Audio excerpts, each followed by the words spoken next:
Yes, FERN BRITTON, folks. She's been in the news this last week or two because she's just doing a stint at the moment on, is it Celebrity Big Brother? She may or may not still be in there. I honestly don't know. But there was something in the press last week. I didn't get a chance to read it. I only read it today. She was saying, oh, yes, she had in her early days, she worked with Frank BOUGH. She said, oh, it was horrendous. What an odious, horrible man he was. And I thought to myself, I liked him. No, I really liked him. I thought he was brilliant.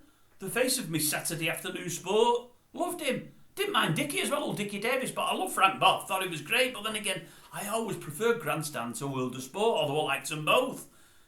Couldn't believe it when we heard what he was like, but I mean, it's even worse than we heard, to be honest with you. She said, oh yes, when we started working together, it was awful from the start, she said.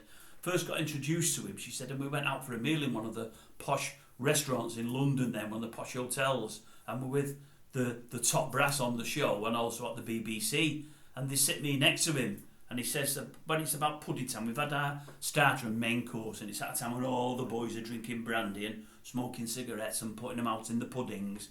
He says, we're talking, and he whispers to me, I bet it won't be long, lovey, before me and you are having an affair. She said, and I recoiled. I'm only a young girl at the time. I thought, oh, we don't know about that. He said, oh, I said, I've got a big one, you know. Everybody knows about it. He loved to tell people and show people from what I've heard since. And he wanted to tell and show all FERN. She was mortified. She went home and told her mum, and her mum said, oh, boys will be boys. That's what it was them days, wasn't it? It was rampant. Not like that anymore. Nor should it be.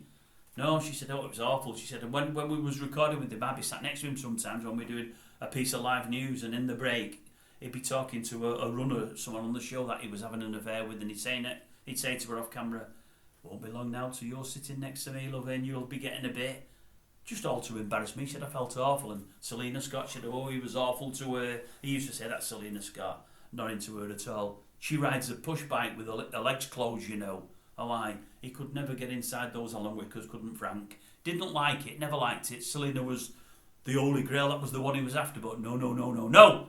She was worth a lot more than that. She wouldn't put out at all, wouldn't Selena?